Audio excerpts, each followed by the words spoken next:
Hello student, आज की इस वीडियो में हम टॉपिक लेके चल रहे हैं सदिश वेक्टर। देखिए, वेक्टर के बारे में हम 11वीं क्लास में फिजिक्स में हमने पढ़ा होगा, तो हम उन्हीं बातों को ध्यान में रखते हुए पहले हम कुछ परिभाषाओं के बारे में बात करेंगे ताकि हमें इस टॉपिक को लेकर चलने में आसानी हो। तो देखिए, हम कुछ परिभाषाओं की तरफ चल रहे हैं। तो पहली परिभाषा है डिस्क रेखाखंड। देखिए, रेखाखंड के बारे में हम जानते ही होंगे कि किसी रेखा का एक लंबाई का टुकड़ा रेखाखंड कहलाता है। ठीक है, तो ये डिस्क रेखाखंड क्या होता है?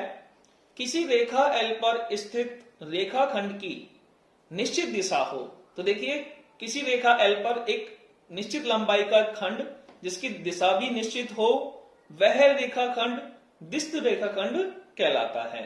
तो देखिए, हम चित्र के माध्यम से इस बात को समझने की कोशिश करेंगे। तो ये रेखा L है, इस रेखा पर हमारे पास एक रेखाखंड AB है जिसकी दिशा A से B तक है और जिसकी लंबाई भी A से B है। मतलब प्रारंभिक बिंदु, इस रेखाखंड का प्रारंभिक बिंदु A है और अंतिम बिंदु B है। तो देखिए, यहाँ पे दिशा और परिमाण दोनों स्थिति प्राप्त हो रही है, इसलिए इस रेखाखंड को हम AB सदिश, ये सदिश वेक्टर का चिन्ह है, ये हम AB सदिश के रूप में व्यक्त कर सकते हैं। AB और ये तीर के निशान से हम इसको व्यक्त कर सकते हैं। इसका मतलब होता है कि इसकी दिशा A से B है और इसकी लंबाई AB, या हम AB सदिश, AB का मापांक भी बोल सकते हैं, AB तीर के निशान का मापांक भी बोल सकते हैं। जो ये तीर का निशान है, ये सदिश दिशा का संकेतक होता है। अब हम सदिश की तरफ चलते हैं। वह राशि जिसमें परिमाण व दिशा दोनों हो, वह राशि सदिश राशि होती है। ठीक है, ये हम जानते ही हैं कि वह राशि जिसमें परिमाण व दिशा दोनों हो, सदिश राशि होती है। तो देखिए, इस बात को हमने ऊपर देखा था डिस्क रेखाखंड में कि इस डिस्क रेखाखंड में दिशा भी है A से B और उसकी लंबाई भी है। तो इसलिए इस डिस्क रेखाखंड को हम सदिश कह सकते हैं। डिस्क रेखाखंड AB सदिश, AB और ये तीर का निशान एक सदिश को व्यक्त करता है, इसलिए इसको AB सदिश बोला जाता है। ठीक है, अब हम AB सदिश को एक अन्य संकेत के रूप में स्मॉल लेटर्स के रूप में भी व्यक्त कर सकते हैं, स्मॉल a से या स्मॉल b से व्यक्त कर सकते हैं। सदिश का मापांक, सदिश का परिमाण और डिस्क रेखाखंड की लंबाई, तीनों का मतलब एक ही है। देखिए, किसी सदिश का मापांक, मान लीजिए हमारे पास स्मॉल a सदिश है, तो उसका मापांक हम इस तरह से दर्शाएंगे, या अगर हम परिमाण बोले, मापांक भी बोल सकते हैं। बात एक ही है क्योंकि तीनों के बारे में हमने बात करी थी, तीनों एक ही स्थिति है। तो हम परिमाण को या मापांक को कैपिटल स्मॉल a से भी दर्शा सकते हैं, जिस पर लेकिन तीर का निशान नहीं होना चाहिए। यदि इस पर तीर का निशान होगा तो ये सदिश का संकेतक होगा, और यदि इस पर तीर का निशान नहीं होगा तो ये A सदिश का परिमाण दिखाई देगा। ठीक है, हम इसको डिस्क रेखाखंड के बारे में बात कर रहे हैं, तो हम AB का मापांक या AB से व्यक्त कर सकते हैं। और ये सभी 0 के बराबर या 0 से बड़े होते हैं, क्योंकि लंबाई हमेशा ऋणोत्तर होती है, धनात्मक होती है, 0 से बड़ी होती है, 0 भी हो सकती है, 0 से बड़ी होती है। ठीक है, अब हम सदिश के प्रकार की तरफ चलते हैं। तो पहला है इकाई सदिश। इकाई सदिश, इसको मात्रक सदिश या एकांक सदिश भी कह सकते हैं। जिस सदिश का मापांक, परिमाण, दोनों का मतलब एक ही है, तो जिस सदिश का मापांक परिमाण एक हो, वो इकाई सदिश, मात्रक सदिश या एकांक सदिश कहलाता है। ठीक है, अब देखिए, चूंकि A सदिश बराबर, देखिए किसी सदिश के बारे में हम जानते हैं कि जिसमें परिमाण व दिशा दोनों हो, तो हमने एक स्मॉल a सदिश लिया, इसके परिमाण को हम उसके मापांक से व्यक्त कर सकते हैं, मापांक A सदिश। ठीक है, अब इसमें दिशा को दर्शाने के लिए यहां पे एक संकेत लिया गया है A कैप, A की दिशा को व्यक्त करता है, इसको A कैप बोलते हैं। ये कैप का साइन है, ये ध्यान देना, ये A कैप है। तो यहां पे किसी A सदिश को बनाने के लिए इसका परिमाण और दिशा दोनों आवश्यक है। तो परिमाण को दर्शाने का संकेत ये हो गया और दिशा को दर्शाने का संकेत ये हो गया। तो ठीक है, हम यहाँ पे मापांक A का भाग लगाते हैं A सदिश में, तो हमारे पास A कैप बराबर आया A सदिश बटा में A का मापांक। ठीक है, अब एक बात की तरफ चलते हैं हम। तो ध्यान दीजिए, इधर इस ब्रैकेट्स में ध्यान दीजिए, यहां पे हम चूंकि वाले जो स्थिति हमारे पास, ये समीकरण है, हम इस दोनों पक्षों में मापांक लेते हैं। तो यहां पे भी मापांक मिला हमें। मापांक का कोई औचित्य नहीं है, मापांक ही होता है, चाहे संकेत में दर्शा लो मापांक का मापांक, वो मापांक ही होगा, क्योंकि धनात्मक संख्या का मापांक धनात्मक संख्या ही होता है, और ए कैप का मापांक। ठीक है, अब ये सर्व संतुलित समीकरण है, तो मापांक लगा दोनों पक्षों में जब हमने मापांक का उपयोग किया तो यहां पे भी सर्व संतुलित होनी चाहिए। तो इस आधार पर देखिए यहां ये स्थिति बड़ी आ रही है, क्योंकि यहां पे एक अकेला मापांक आ रहा है और यहां पे ए का मापांक भी आ रहा है और ए कैप का मापांक भी आ रहा है, लेकिन ये बराबर होनी चाहिए, क्योंकि परिभाषा के अनुसार तो यही बात है। तो इसका तात्पर्य है कि यहाँ पे ए कैप का मापांक 1 होना चाहिए, क्योंकि तभी ये स्थिति संतुलित हो सकती है। तो ए कैप का मापांक 1 हो गया इस स्थिति को देखते हुए। तो इसका मतलब यह हुआ कि जब ए कैप का मापांक 1 हुआ तो ए कैप एक इकाई सदिश होगा, क्योंकि जिस सदिश का मापांक या परिमाण 1 होता है वो इकाई सदिश होता है। तो ए कैप यहाँ पे इकाई सदिश हो गया, तो इसलिए ए कैप को हम ए सदिश की दिशा में इकाई सदिश कह सकते हैं। तो यहां ए सदिश की दिशा में जो इकाई सदिश है ए कैप, उसका फॉर्मूला बनेगा ए सदिश बटा में ए का मापांक। तो इस पर विशेष ध्यान देना, ये फॉर्मूला है। ठीक है, हम दूसरी परिभाषा की तरफ चलते हैं, दूसरे प्रकार की तरफ, शून्य सदिश। तो देखिए नाम से ही पता चल रहा है कि शून्य सदिश जिस सदिश का मापांक या परिमाण 0 हो। ठीक है, हम इसको दूसरे रूप में भी इस बात को ले सकते हैं कि ऐसा सदिश जिसका प्रारंभिक और अंतिम बिंदु एक ही हो, वो सदिश भी शून्य सदिश ही होगा, क्योंकि उस सदिश में लंबाई नाम की कोई चीज नहीं होगी, क्योंकि जब उसका प्रारंभिक और अंतिम बिंदु एक ही स्थान पर होगा तो उसमें लंबाई नाम की कोई चीज नहीं होगी, तो उसका मापांक या परिमाण 0 होगा। देखिए इस बात को हम एग्जाम्पल से समझते हैं। मान लीजिए हमारे पास ए बी सदिश है, ए बी सदिश में प्रारंभिक बिंदु ए है और अंतिम बिंदु बी है। यदि दोनों बिंदु बराबर हो जाएं तो हमारा जो ए बी सदिश है उसको हम या तो ए सदिश या बी बी सदिश कह सकते हैं, क्योंकि ये शून्य सदिश है।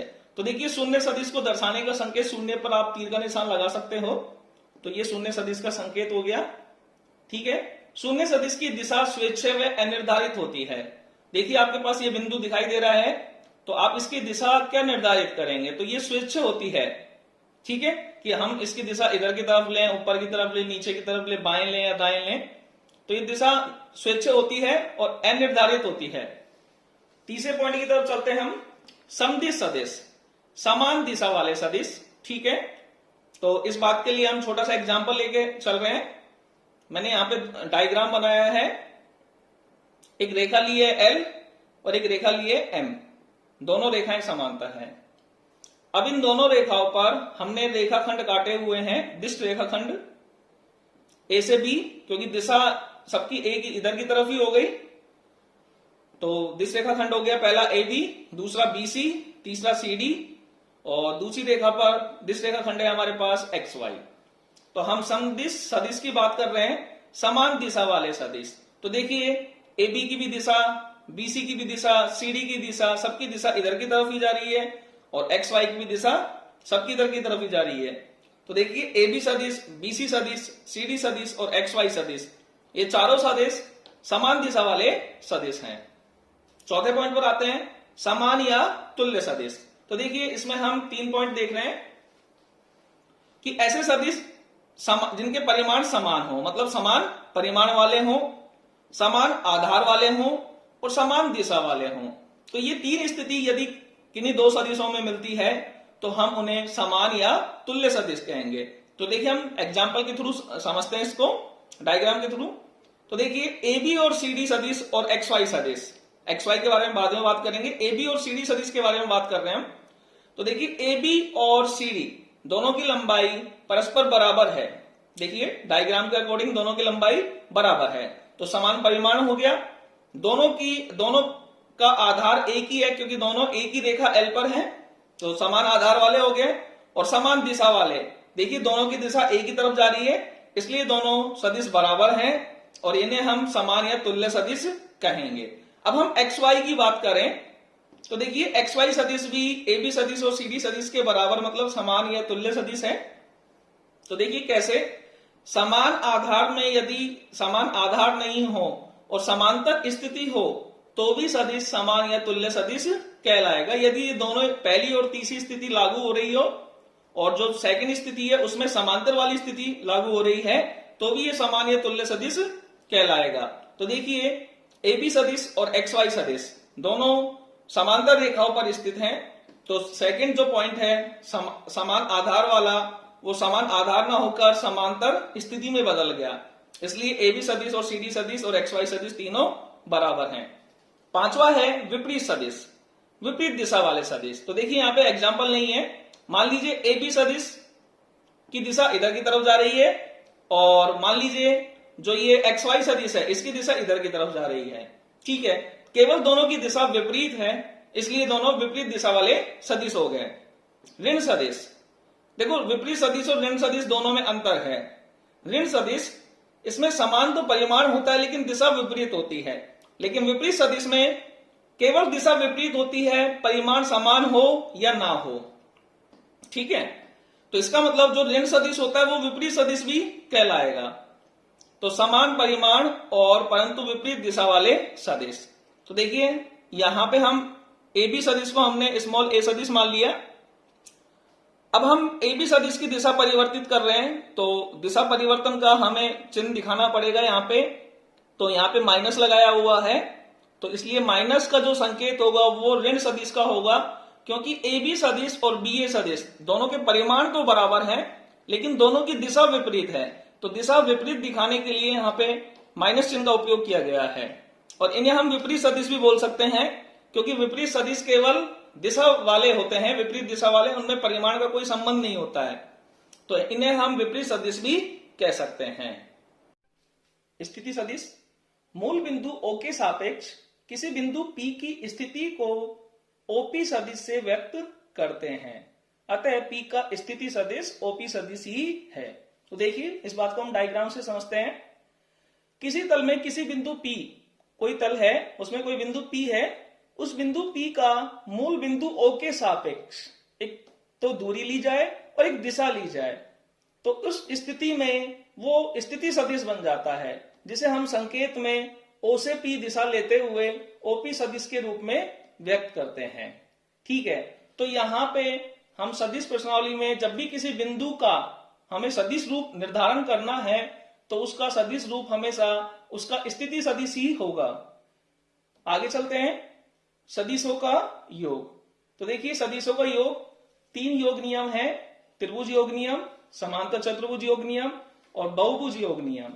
तो देखिए त्रिभुज योग नियम, त्रिभुज योग नियम की हम बात करते हैं तो देखिए त्रिभुज में 3 भुजाएं होती हैं, तो यहाँ पे 2 या 3 सदिशों की स्थिति हो सकती है। तो देखिए हम परिभाषा की तरफ चलते हैं। यदि 2 सदिश एक ही क्रम में त्रिभुज की 2 भुजाओं को व्यक्त करे, यदि 2 सदिश एक ही क्रम में त्रिभुज की 2 भुजाओं को व्यक्त करें, तो विपरीत क्रम वाली तीसरी भुजा उनके योग को व्यक्त करेगी। तो इसका मतलब ये हुआ, यदि 2 सदिश एक ही क्रम में त्रिभुज की 2 भुजाओं को व्यक्त कर रहे हैं, तो जो तीसरी भुजा है वो विपरीत क्रम में होनी चाहिए, तो वो उनके योग को व्यक्त करेगी। तो इस बात को हम डायग्राम से समझते हैं। देखिए हमारे पास यहाँ पे त्रिभुज है, तो ए बी सदिश, ए से बी की तरफ दिशा है इसकी, तो ये ए बी सदिश, और बी से सी की तरफ है इसकी दिशा, तो ये बी सी सदिश हुआ। ये एक ही क्रम में है, लगातार कंटिन्यू है। ठीक है, तो तीसरी जो भुजा होगी वो विपरीत क्रम में होनी चाहिए, तब तीसरी भुजा इन दोनों सदिशों के योग के रूप में व्यक्त होगी। तो यहां देखिए ए बी सदिश प्लस बी सी सदिश बराबर ए सी सदिश, ए बी सदिश प्लस बी सी सदिश बराबर ए सी सदिश। तो इसे हम त्रिभुज योग नियम कहेंगे। दूसरा देखिए समांतर चतुर्भुज नियम। समांतर चतुर्भुज नियम भी त्रिभुज योग नियम से ही रिलेटेड है, या फिर हम इसको दूसरे तरीके से भी यूज कर सकते हैं। देखिए यदि 2 सदिश समांतर चतुर्भुज की 2 संलग्न भुजाओं को व्यक्त करे, तो उसी प्रारंभिक बिंदु से जाने वाला विकर्ण उनके योग को व्यक्त करेगा। तो देखिए यहाँ पे समांतर, हम डायग्राम की तरफ चलते हैं, हमारे सामने डायग्राम है। तो यहाँ पे 2 संलग्न भुजाएं हैं। संलग्न भुजाओं का मतलब जिनका प्रारंभिक बिंदु एक ही है। ऐसे 2 सदिश जिनका प्रारंभिक बिंदु एक ही है। तो देखिए यहाँ पे OA सदिश और OB सदिश दोनों के प्रारंभिक बिंदु O है। तो ये दोनों संलग्न भुजाएं हुई। अब इसी प्रारंभिक बिंदु से निकलने वाला जो विकर्ण परिणामी है, जो इनका जो विकर्ण है, इस समांतर चतुर्भुज का जो विकर्ण बनेगा वो इन दोनों के योग के बराबर होगा। ठीक है, तो ये समांतर चतुर्भुज का योग नियम है। तो यहां पे OA सदिश प्लस OB सदिश बराबर OC सदिश होगा। यहां OA प्लस OB बराबर OC सदिश, या फिर इसको हम कह सकते हैं OA सदिश को हमने स्मॉल a सदिश ले लिया और OB सदिश को हमने स्मॉल b सदिश ले लिया और OC सदिश को हमने स्मॉल c ले लिया। तो इन दोनों का योग इसके बराबर होगा, तो a प्लस b बराबर c। अब इस बात को हम त्रिभुज योग नियम से भी कर सकते हैं कि हमने समांतर चतुर्भुज की दो संलग्न भुजाएं ली, OA सदिश और OB सदिश। अब हम इन दोनों रेखाओं के समांतर रेखाएं खींचते हैं, तो जो OA सदिश होगा वही BC सदिश होगा और जो OB सदिश होगा वही OC सदिश होगा, सॉरी AC सदिश होगा। तो हमने समांतर चतुर्भुज बनाया। अब इसमें हम त्रिभुज योग नियम का भी उपयोग कर सकते हैं। तो देखिए OA सदिश और AC सदिश की दिशा एक ही क्रम में है, एक ही क्रम में चल रही है, तो इन दोनों भुजाओं का योग त्रिभुज की तीसरी भुजा जो विपरीत क्रम में है उसके बराबर होगा। ठीक है, तो इसका मतलब ये हुआ कि ये एक ही क्रम में दोनों भुजाएं आ रही हैं, तो A सदिश और B सदिश का योग C के बराबर हो जाएगा, क्योंकि OC सदिश जो होगा जिसको हमने OC सदिश को हमने स्मॉल c सदिश से दर्शा रखा है, इसलिए यहाँ पे A प्लस B बराबर C सदिश होगा। इस बात को हम इस तरफ से भी देख सकते हैं कि B सदिश, ये जा रहा B सदिश, OB और BC एक ही क्रम में चल रहे हैं, तो BA B प्लस A बराबर C सदिश, तो बात वही है। ठीक है, तो ये हमारे पास समांतर चतुर्भुज योग नियम हो गया। नोट, त्रिभुज योग व समांतर चतुर्भुज योग नियम केवल दो सदिशों के योग को व्यक्त करता है। तो देखिए यहाँ पे हमने त्रिभुज योग नियम और समांतर चतुर्भुज योग नियम में केवल दो सदिश का ही उपयोग किया है, केवल दो सदिश का ही उपयोग करके चले हम। अब हम यहाँ पे बहुभुज योग नियम की तरफ चलते हैं। तो देखिए बहुभुज योग नियम दो से अधिक सदिशों के लिए उपयोग में लिया जाता है, दो से अधिक सदिशों के लिए, दो सदिशों के लिए तो त्रिभुज योग नियम व समांतर चतुर्भुज योग नियम है, और जो तीसरा है बहुभुज योग नियम वो दो से अधिक सदिशों के लिए योग के लिए किया जाता है। इसमें क्या होता है, इसमें त्रिभुज योग नियम का बार बार प्रयोग करके इस बहुभुज योग नियम को बनाया गया है, त्रिभुज योग नियम का बार बार प्रयोग करके। ठीक है, तो हम इस बात को डायग्राम से समझेंगे। तो सबसे पहले हम यहाँ पे एक त्रिभुज लेते हैं OAB। तो देखिए इस त्रिभुज में OAB में OA सदिश और AB सदिश एक ही क्रम वाली भुजाएं हैं, OA और AB। तो इन दोनों का योग इस त्रिभुज की जो तीसरी भुजा है विपरीत क्रम में मिलेगी हमें, उसके बराबर होगा इन दोनों का योग। तो इसका मतलब यहां पे OB सदिश बराबर हमारे पास क्या आ गया, A प्लस B सदिश। ठीक है, अब हम इसको थोड़ा सा आगे बढ़ाते हैं, C सदिश, और इसको यहां से पैक करते हैं। सबसे पहले हमने ये त्रिभुज बनाया OAB, ये ऊपर कुछ भी नहीं है, हम धीरे धीरे डायग्राम बनाएंगे। सबसे पहले हमने OAB बनाया, OAB त्रिभुज। ठीक है, तो ध्यान दीजिए OA सदिश और OB सदिश हमने एक ही क्रम में लिए हैं, तो जो तीसरी भुजा है OB सदिश वो इन दोनों के योग को व्यक्त करेगी। तो हमने OA सदिश को स्मॉल a मान रखा है, AB सदिश को स्मॉल b मान रखा है, तो OB सदिश हो जाएगा A प्लस B। ठीक है, अब हम इस बहुभुज योग नियम को आगे बढ़ाते हैं। तो हम B से एक दूसरा सदिश लेते हैं, BC सदिश। BC सदिश, इसको हमने स्मॉल c नाम दे दिया। अब देखिए यहाँ पे BC सदिश को जब हम O से मिलाएंगे, जब हम O को C से मिलाएंगे तो हमें एक दूसरा त्रिभुज मिलेगा। तो उस दूसरे त्रिभुज में भी देखिए योग नियम लग रहा है, OB सदिश और BC सदिश दोनों एक ही क्रम में आ रही हैं। तो इसका मतलब जो तीसरी भुजा है इन दोनों के योग को व्यक्त करेगी। तो यहाँ पे पहली भुजा तो है A प्लस B और दूसरी भुजा है C, तो यहाँ पे तीनों का योग हो जाएगा A प्लस, दोनों का योग हो जाएगा A plus B plus C। अब हम नया सदिश लेते हैं CD सदिश। CD सदिश लिया, इसको फिर O से पैक कर दिया, जैसे यहां से हमने BC सदिश लिया फिर O से पैक कर दिया, इस तरह से। अब हमने CD सदिश लिया, जो लास्ट का बिंदु होता है उसी से नया सदिश निकलता है। देखिए OAB लास्ट का बिंदु है, तो इससे नया सदिश निकला BC सदिश, फिर इसको यहाँ O से पैक कर दिया। फिर लास्ट का बिंदु C है, तो इससे नया सदिश निकला CD सदिश। ठीक है, CD जिसको हमने D स्मॉल d से डिनोट किया है, स्मॉल d सदिश से। तो देखिए अब हमारे पास नया त्रिभुज आ गया OCD। तो इसके अंदर देखिए OC और CD एक ही क्रम में है, तो इन दोनों भुजाओं का योग तीसरी भुजा के बराबर होगा। तो देखिए तीसरी भुजा आ जाएगी A plus B plus C plus D. ठीक है, तो देखिए यहाँ पे एक नोट और है, यदि पहले सदिश का प्रारंभिक बिंदु और अंतिम सदिश का अंतिम बिंदु बराबर हो जाए, दोनों के बीच में बराबर का चिन्ह है, तो यहां पे सदिश का योग शून्य के बराबर होगा, अर्थात A plus B plus C plus D बराबर 0 होगा। तो आप देखिए, आप कल्पना कीजिए यहाँ पे कि जो ये D है, यहां पे जो हमारे पास अंतिम सदिश है वो CD सदिश है, ठीक है, और जो प्रारंभिक सदिश है वो OA सदिश है। ठीक है, तो ध्यान दीजिए प्रारंभिक सदिश का तो प्रारंभिक बिंदु O है और अंतिम सदिश CD सदिश उसका अंतिम बिंदु D है।